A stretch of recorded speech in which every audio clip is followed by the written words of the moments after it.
Hay, creo que tres factores que son claves a la hora de pensar por qué son estratégicas las represas. En principio, y sobre todas las cosas, porque han sido construidas desde el impulso del Estado. Comenzó su construcción en la década del 60 y fueron construidas con fondos estatales. Hoy por hoy representan entre el 25 y el 30%, depende del momento del año, de la matriz eléctrica argentina. Hay que diferenciar la matriz eléctrica de la matriz energética. Digamos, la matriz eléctrica es una parte que es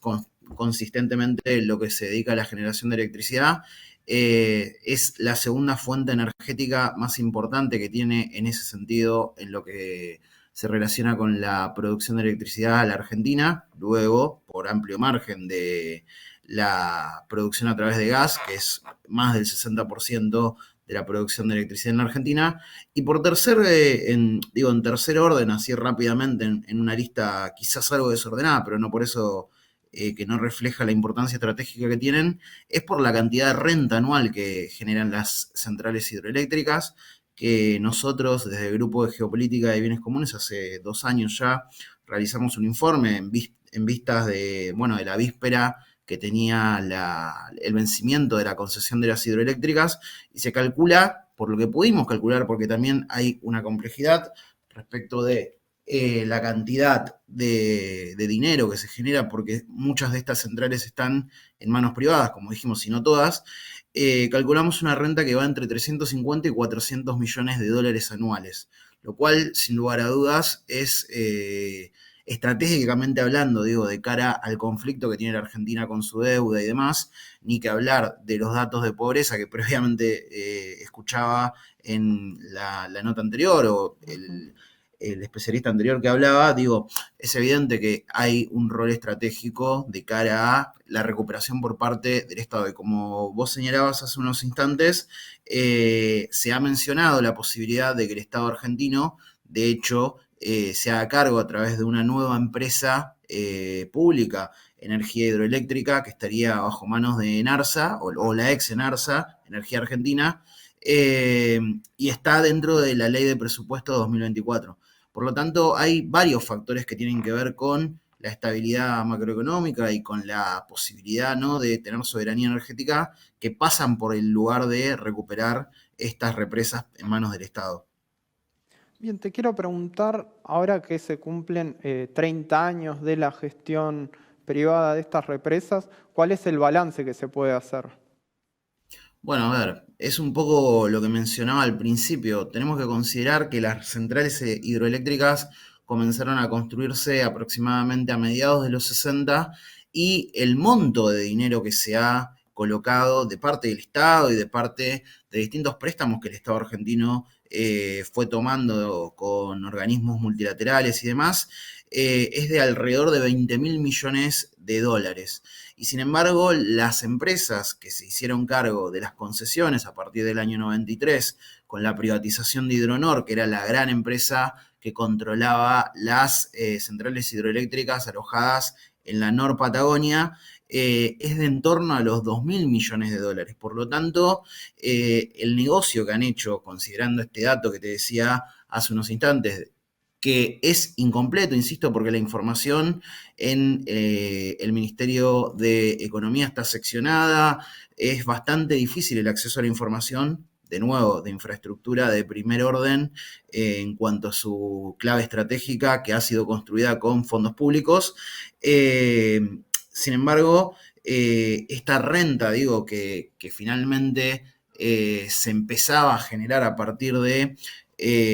los años 90, los primeros años 90, cuando se había amortizado la cantidad de inversión estatal, que se calcula que ese lapso de tiempo puede durar unos 30 años, porque, insisto, son inversiones muy grandes, siempre fue usufructuada por privados. Por lo tanto, sin lugar a dudas,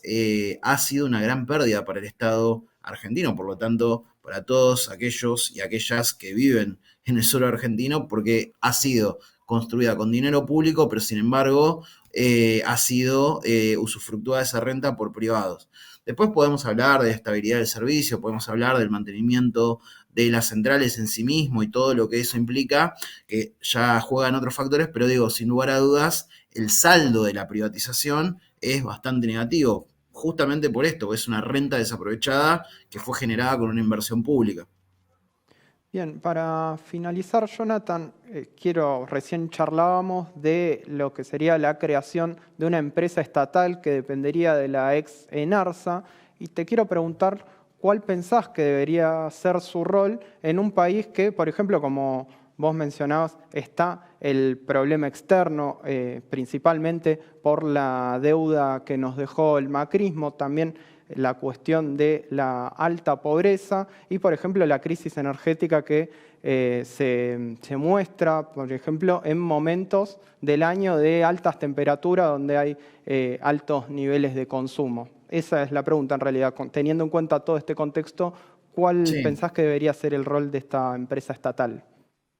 No, indudablemente una empresa estatal podría, bien gestionada, digo, de manos de técnicos, que la Argentina los tiene, digo, sin lugar a dudas, incluso muchos de los que actualmente están trabajando en las empresas han sido formados en la ex Hidronor, digo, ingenieros y especialistas de distinta índole. Sin lugar a dudas es una pieza clave recuperar a la hora de pensar, recuperar las hidroeléctricas. Digo, nosotros podemos hacer el seguimiento de 19 centrales hidroeléctricas, 22 en total de las que están en la Nor Patagonia.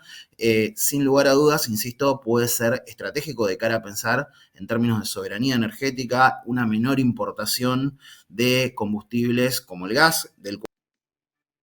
mucho. Eh, no obstante, hoy por hoy hay infraestructura como el gasoducto Néstor Kirchner y demás. Pero por otro lado, también para planificar esta renta, digo, que es tan importante no solo a la hora de pensar el pago de la deuda externa, digo, no pensarlo en clave tan dependentista, si se quiere, sino también en pensar nuestra propia transición energética financiada, que es sumamente costosa, desde esta matriz energética mayoritariamente compuesta por combustibles fósiles hacia otra de tipo renovable. Sin lugar a duda, el control de las centrales hidroeléctricas podría contribuir económicamente a llevar adelante esa transición y sobre todo a controlar la infraestructura, insisto, construida en manos, por manos y por dinero estatal, en manos del Estado y de carácter público, con auditorías públicas cada cierto tiempo y demás. Son muchas las funciones que puede cumplir indudablemente en un país con las características, insisto, macroeconómicas y de sociodemográficas que tiene la Argentina actualmente.